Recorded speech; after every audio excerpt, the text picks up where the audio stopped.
so many chapters in a row. I'm just gagged by how absolutely yeah, I'm so gagged, I'm choking.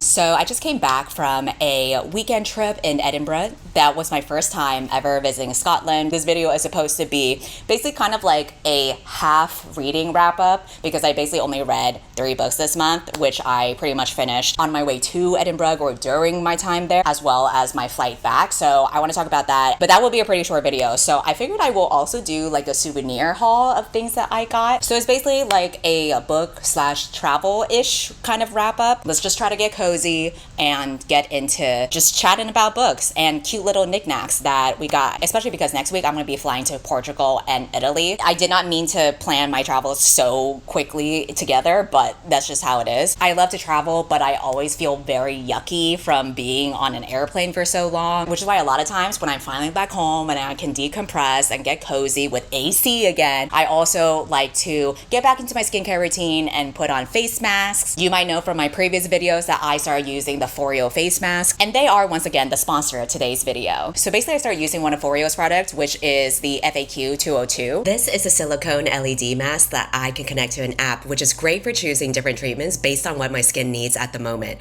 It's also convenient how the device shuts off automatically so that I don't have to think about it. And the silicone is very easy to fit onto any face shape. It's got 8 different wavelengths, including NIR, and it basically helps tackle signs of aging and other skin concerns. I really like that it reduces the redness of my face, especially now that I have been dealing with various heat waves both in the UK and the US, and it minimizes my pores, which is great from my constant traveling as well. But from an aesthetic standpoint, I do think that it helps make my skin look smoother and feel softer. Foreo is celebrating its birthday with some amazing deals on the website, so if you are interested, you can use my personal code withcindy35 to get 35% off almost all Foreo products. This includes applying for already discounted items, bringing the total discount up to 50%. And now let's get into my very short little reading wrap up. The first book that I had read this month was something that I finished during my flight to Edinburgh, and that is Immaculate Conception. This is a book that came out this year. It's by the same author as Natural Beauty, which is a book that I read last year, and I felt kind of like meh about, so I was pleasantly surprised that this book ended up really hitting for me. It's basically about this obsessive toxic friendship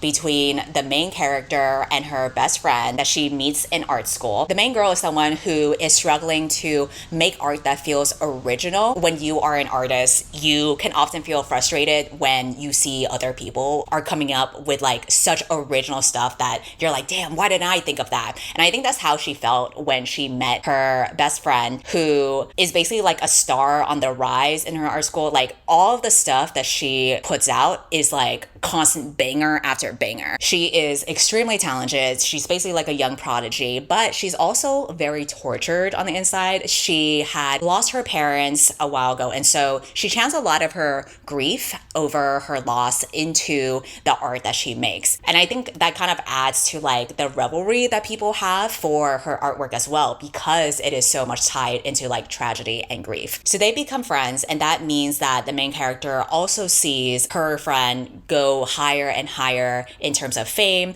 where like her work is being featured in magazines and national spotlights. And where it gets interesting is that like 1/3 through the book, the main character falls in love with a billionaire who has a family company that is funding this weird technology that is allegedly supposed to increase your empathy. They say it's not brain surgery, but I think you can kind of like compare it to that, where they will, you know, insert these chips between you and like another person, and that way it helps you inhabit this person's mind and absorb the trauma from their brain. So ideally, like someone who is dealing with PTSD or some other disorder or condition, they would have their pain alleviated by another person who's able to take on some of that, and it wouldn't be like such a drastic thing for that other person to take on because they're not deeply as in it as the person being afflicted. So allegedly it's meant to be for good, but where it gets really trippy is that from the halfway point till like the rest of the book, you see the main character volunteer to inhabit her friend's mind and absorb the trauma that her best friend has. And it's really interesting from like an artist standpoint, because it's like, do you need trauma or depression or PTSD or whatever to better create the artwork in order to make it like deeper or whatever? And there's also parallels to generative art, because essentially like when you are taking a little bit from like this person's brain and you're producing work using their experiences, can the work that you produce be just as good, or is it just a cheap copy? I wrote down in my planner some thoughts about it after I finished the book. Throughout the first half, it was interesting enough to keep me reading, but I wasn't really hooked into it or as appreciative of it compared to the second half, where I really think that the writer put some great bangers and like thought-provoking themes that I really appreciated. I do think that the story moves quite fast, because you see them instantly become friends, then you see the main character instantly get in a relationship with a billionaire, and things escalate very quickly from there. But you could argue that being fast-paced kind of helps you get to like the good stuff later on. I do think that results in more telling and not showing. I do think the science and like the logic behind this technology, you really have to suspend your disbelief, because this shit does not make sense. You can tell this is more of someone from like an art background, not a science background. But that's okay, because clearly the author is trying to make some kind of message with adding this technology in the narrative. Like, it's not about the logic or mechanics of the science, it's about what the science means in the context of the narrative. Another thing that I found interesting was the different art projects that are referenced throughout the book, especially with the art that the best friend makes and how like that gets upheld in such a high regard. But then there's also discussions about art itself as well that I find really interesting as someone who is not in like that kind of art world. Like, for example, a lot of the art that the best friend would make is very provocative. And so some of the questions that the main character would ask is like, is it really art if the art itself is not like the actual thing that's being produced, but it's dependent on the reactions from people? And again, the whole notion of replicating art in the first place. And I think this is like what I wish Yellowface had really tapped into, because I think the book shows jealousy and envy really well between these two friends in a way that wasn't like, oh, this person's just like a racist white girl, you know? Like, it felt a little bit deeper than that. One of the quotes that I highlighted early on said, "For a long time, I had worried that it was internalized misogyny before I realized that the only artists I respected enough to envy were women." And then another quote that I really liked, "I grieve myself, the art I might have made if I hadn't always seen it through the lens of someone else, framed by other standards." You can come out. My switch wire. You mean my switch wire? Yeah. Semantics. Carry on.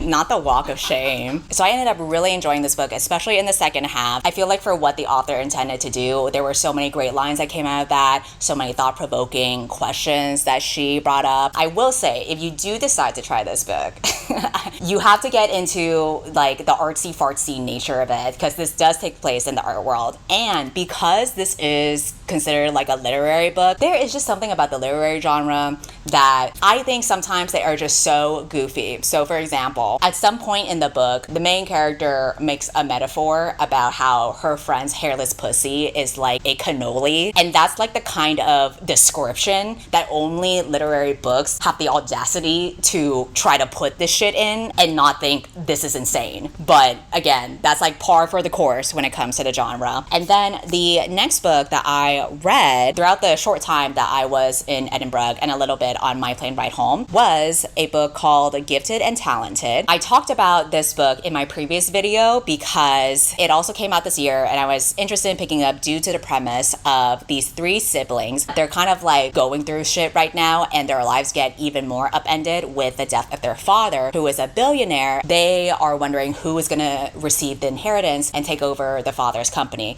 because they have a lot of daddy issues, and so that means that essentially whoever gets the inheritance is the one that the father trusted the most. This forces them to reckon with the rivalries that they've had with each other and the way that they grew up. Also kind of like the disappointment of what it was like to be a young prodigy and now kind of like dealing with the reality of the fact that like maybe they've wasted their potential. The main character is like this girl boss cunty person, and by cunty I don't mean like in a nice way, I mean cunty as in like she's a straight up bitch. bitch. And like even the book itself literally calls all the siblings assholes. She's the eldest daughter. She has her own biotech company where she has cured depression, allegedly. But her journalist ex-boyfriend says that he's going to expose her to show that the test results that she was doing for this product that allegedly cures depression aren't actually true and that she was cheating her way through it. I thought that she was like the most interesting character and clearly the most favored by the author because she had the most spotlight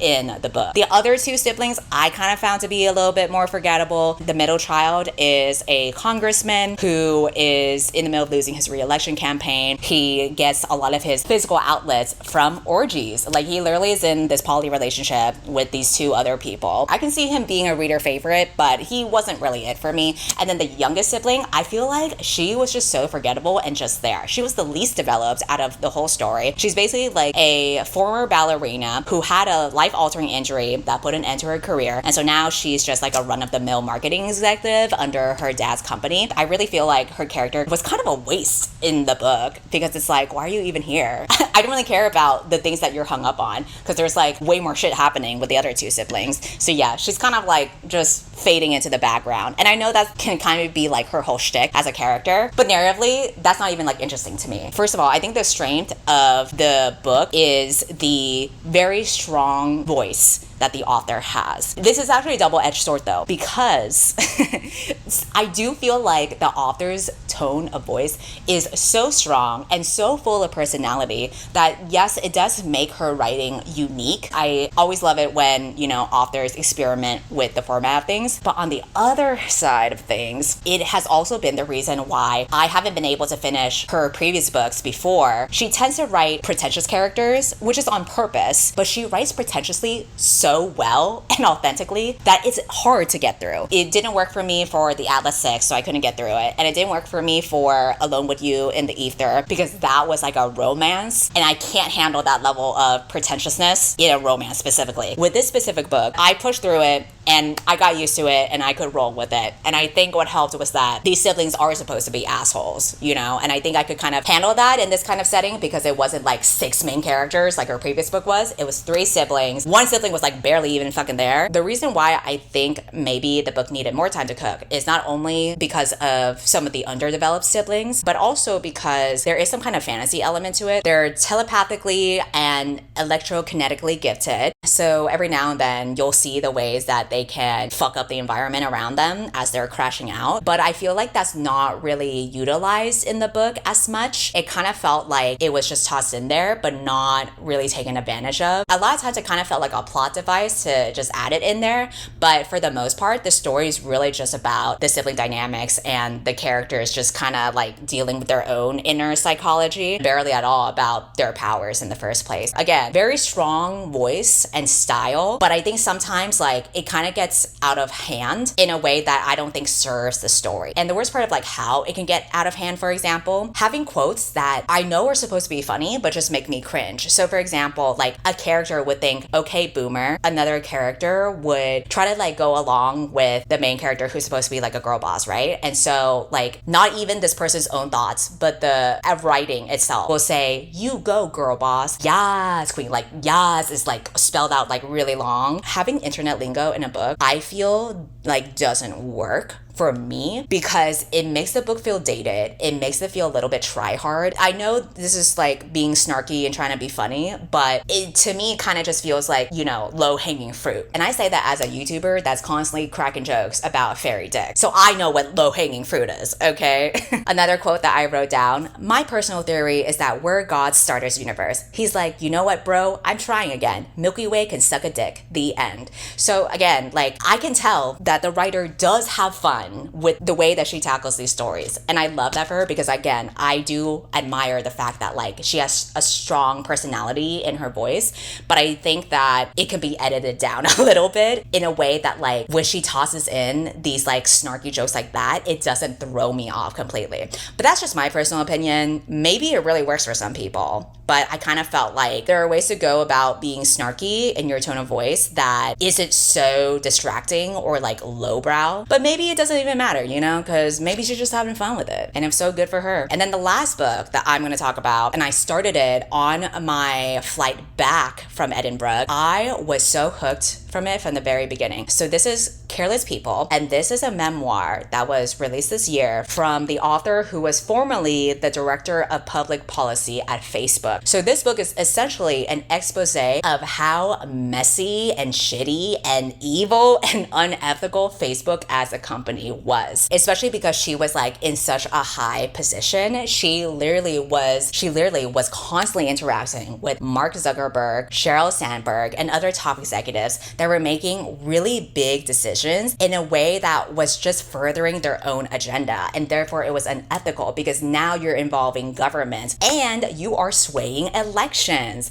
And so it is just absolutely wild to see the firsthand accounts of her describing things that these people are saying in meeting rooms or telling to each other. You know, if I go into details, it will take forever, which is actually why I think I might do a separate video where I talk in detail about the crazy shit that happens in this book. It's so many chapters in a row. I'm just gagged by how absolutely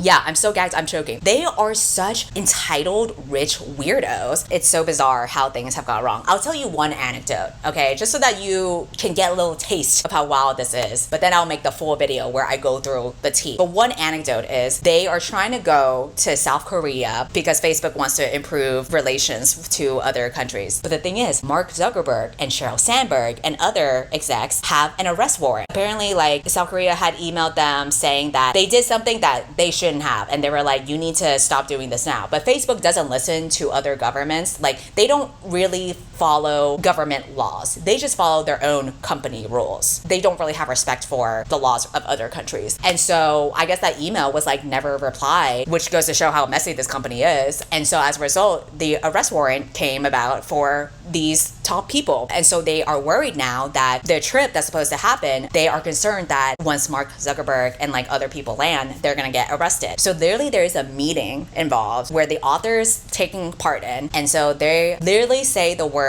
let's give them a bot. And so their rationale is they'll have another employee fly in first and land in Korea before Mark and the others do. And if that employee gets arrested, then they'll know that Korea isn't fucking around. Who is gonna be the body? It's not gonna be any of the people on the top. It's gonna be the least senior person. And that conversation pretty much directed to the author of the book because she was the least senior person in the room. And that really just showed to her how little of a fuck they give about other people. And that's just like one of the things that happens in this book. So that's my wrap up. Even though they were 3 books, I feel like they were all pretty decent. They all packed a punch. Let's get into my souvenir haul from Edinburgh. So something that I am trying to do now every time I go to a new place is collect more prints because as you can see, I have my gallery wall here. It still needs to be expanded, but I also have in my work desk area just like general smaller prints that are taped to the wall. And so I think this is gonna be a new print that I will tape. Basically in Edinburgh, there is this really cool shop called the Red Door Gallery. It's on Victoria Street and it features so many local artists and they have so many different art styles that is exactly what I was looking for. I think it is much more unique than the typical tourist shops that you would go to. The print that I ended up getting is this really nice subdued green image of a backpacker and their dog standing on a hill that's overlooking the city and the mountains.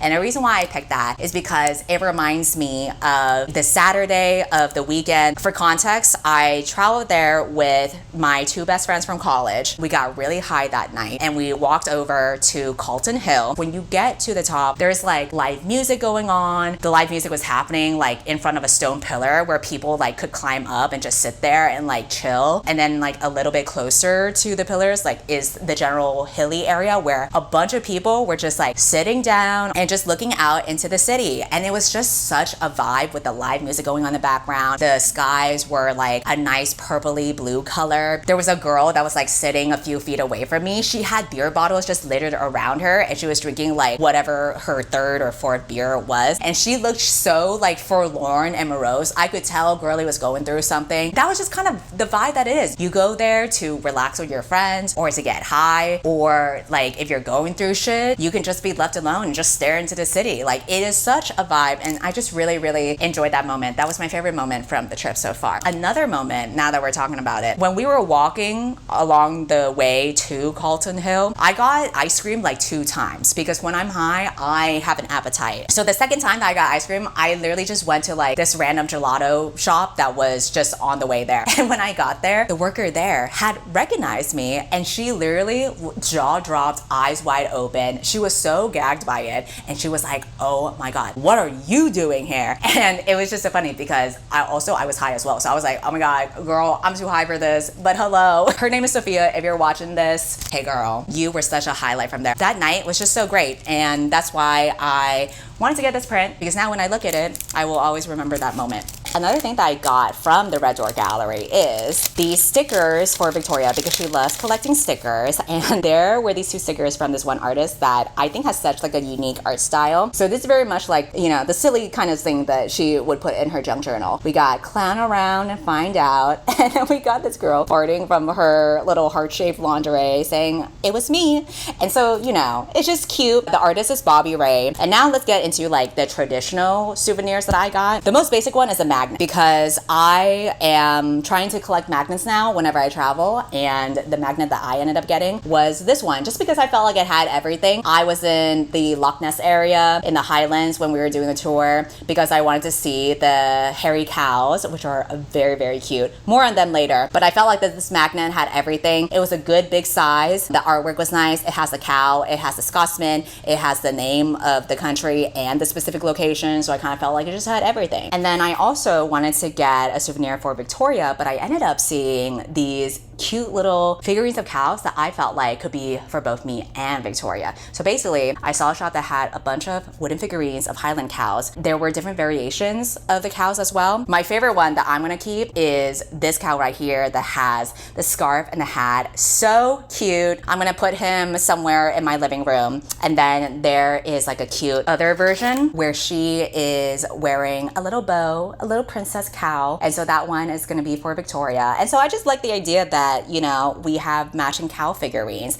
and it's something, you know, small and easy to put around our tiny little rooms since we live in New York. And I also got a smaller wooden figurine that is still of the cow for my friend because it's his birthday coming up. He loves these cows as well. Like, he wants to pet them so bad. And so I wanted to get one for him. I can't show it on camera right now because right now it's like taped up in its like little packaging. But basically it is of a little cow holding a cup of tea. That just reminded me of him because he's very much like a coffee and tea person. So, oh, I almost forgot my most expensive souvenir actually, and it was this tattoo. I got it literally like, I guess 3 days ago. This is how fresh I am from the trip. So I like to get a tattoo in every city or country that I travel. All the tattoos that I get are flash art as well. This is from the tattoo studio called The Island. This was like my first choice of tattoo when I was looking up artists around Edinburgh. I just feel like the details are so nice, and I love the placement that the artist and I ended up with, because every time I come into a tattoo studio, I never really know where the placement is going to be. When you're looking at it from the front, you can see the fish head, and then when I turn my arm a little bit, you can see that like the tendrils from the fish goes all the way up to my elbow. I just think it's a really cool, purposeful placement. And then the last thing that I bought from Edinburgh, I will reveal if Victoria decides to stop watching this video, because it's a cute little card that I want to save for a special occasion. So it's too early for her to see it. So if you are watching this, you need to click off the video because this is going to be the last thing I talk about. So I'm going to, you know, give you time to click off in 3,